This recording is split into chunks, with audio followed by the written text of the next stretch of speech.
बिस्मिल्लाहिर्रहमानिर्रहीम। अस्सलाम वालेकुम। मेरा नाम प्रोफेसर डॉक्टर खुशी खान है। मैं प्रोफेसर ऑफ कार्डियोलॉजी हूँ। आज हम डिस्कस करेंगे बैड कोलेस्ट्रॉल क्या होता है और लो और गुड कोलेस्ट्रॉल क्या होता है। बैड कोलेस्ट्रॉल यानी कि एलडीएल, लो डेंसिटी लिपोप्रोटीन, और गुड कोलेस्ट्रॉल एचडीएल यानी हाई डेंसिटी लिपोप्रोटीन। एचडीएल के मुतालिक इंशाल्लाह ताला हम अंदर गुफ्तगू करेंगे। आज का गुफ्तगू जो है वो एलडीएल के मुतालिक है। एलडीएल की जाती प्लाक फॉर्मेशन को बना देती है और इसीलिए इसको हम बैड कोलेस्ट्रॉल कहते हैं। जो एलडीएल का लेवल है वो 100 मिलीग्राम पर डेसीलीटर से नीचे होना चाहिए। अगर इससे ज़्यादा है तो इसका मतलब ये है कि ये अच्छी चीज़ नहीं है। 100 से लेके 129 तक ये माइल्ड रिस्क कहलाता है।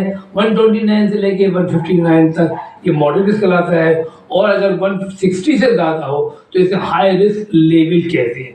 जितना ज़्यादा एलडीएल होगा उतना ज़्यादा चांसेस ये हैं कि जो शरियाने हैं और आर्टरीज हैं उसके अंदर कोलेस्ट्रॉल जमा होगा, कैल्शियम जमा होना शुरू हो जाएगा। इसीलिए इसके लेवल को कम से कम रखा जाता है। इसके लेवल के लिए जब हम ट्रीट करते हैं तो हमें ये सोचना पड़ता है कि हम प्राइमरी ट्रीटमेंट कर रहे हैं या सेकेंडरी ट्रीटमेंट कर रहे हैं। पहले हम ये मालूम कर लें कि ये बनता कैसे है और होता कैसे है। जैसे जैसे उम्र बढ़ती है वैसे वैसे कोलेस्ट्रॉल का लेवल भी बढ़ता चला जाता है। जेंडर में मेल में ज़्यादा होता है, और उसके बाद वो लोग जो कि एक्टिविटी नहीं करते, एक्सरसाइज नहीं करते, उसमें भी ज़्यादा होता है। वो फैक्टर जो मॉडिफाइबल हैं, जिनसे क्या नाम है इसके लेवल पर असर पड़ता है, उसके अंदर हाई सैचुरेटेड फैट की बात होती है, तली हुई चीज़ों की बात होती है, डेयरी प्रोडक्ट की बात होती है, रेड मीट की बात होती है। तो वो जो एनिमल फैट जितने भी ले जाएंगे, खाए जाएंगे, इस्तेमाल किए जाएंगे, फ्राइड फूड को इस्तेमाल किए जाएंगे या प्रोसेस्ड फूड को इस्तेमाल किया जाएगा, उन तमाम लेवल में एलडीएल लेवल ज़्यादा हो जाता है। इसीलिए अब जब हम उसके ट्रीटमेंट की बात करते हैं तो ट्रीटमेंट में सबसे पहले लाइफस्टाइल मॉडिफिकेशन आता है। अगर लाइफस्टाइल मॉडिफिकेशन पे हम तवज्जो नहीं देंगे तो खाली दवाओं से इतना ज़्यादा फायदा नहीं होगा। तो लाइफस्टाइल मॉडिफिकेशन के अंदर सबसे अहम तरीन बात जो मैं बार बार कहता हूँ वो ये कहता हूँ, एक्सरसाइज का होना, सिगरेट करना पीना, अपने मोटापे को कंट्रोल में करना, हिप वेस्ट रेशियो कंट्रोल में करना, और proper exercise at least 150 minute per week या 75 minute vigorous exercise per week करनी चाहिए। उसके अलावा अगर आप इसमें एलडीएल लेवल को बढ़ाने से बचना चाहते हैं तो आपका जो है ना इस लिहाज से कि तमाम की तमाम वो चीज़ें जिनसे चीज़ें बढ़ती है उसको अवॉइड करें। यानी डेयरी प्रोडक्ट की बात आ गई है, रेड मीट की बात आ गई है, हाई कोलेस्ट्रॉल की जो डाइट है उनकी बात आ गई है, इन सब चीज़ों से बचना चाहिए।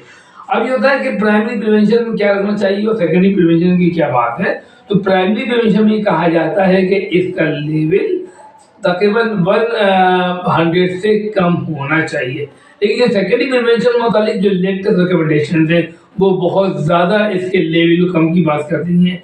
कि कहा जाता है कि दवाओं के साथ अगर लाइफस्टाइल कंट्रोल में नहीं आ रहा है तो दवाओं के साथ इसका लेवल जो है वो 35 से लेके 55 मिलीमीटर पर डेसीलीटर होना चाहिए। तो आप अंदाज़ा लगाइए कि ये एलडीएल सिर्फ एक एलडी जो फैक्टर है कोलेस्ट्रॉल का वो कितना इम्पोर्टेंट है, इस पे तवज्जो देने की ज़रूरत है। वो तमाम लोग जिन्होंने अभी तक अपने इसको चेक नहीं करवाया वो चेक करवाएं, स्पेशली जो दिल के मरीज़ हैं, जिनको शुगर है, जिनको ब्लड प्रेशर है, जिनका वेट ज़्यादा है, जिनकी एज बढ़ रही है, जो एक्सरसाइज नहीं करते हैं, जो स्मोकर्स हैं, जिनको चलने में टाँगों में तकलीफ होती है, उन तमाम लोगों को अपना कोलेस्ट्रॉल लेवल चेक करना चाहिए। और अगर वो ज़्यादा है तो अपने फिजिशियन मिल के प्रॉपर इन्वेस्टिगेशन के साथ साथ ट्रीटमेंट करना चाहिए ताकि वो आपको प्राइमरी और सेकेंडरी लेवल के ऊपर आपके एलडीएल के लेवल को लेकर आए।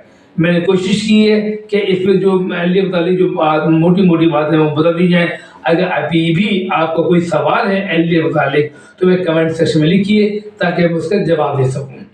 अगर आपने मेरा चैनल अभी तक सब्सक्राइब नहीं किया है तो सब्सक्राइब कीजिए, लाइक कीजिए, शेयर कीजिए और बेल आइकन को दबाना ना भूलिए ताकि आइंदा आने वाली वीडियोस का नोटिफिकेशन आपको मिल सके।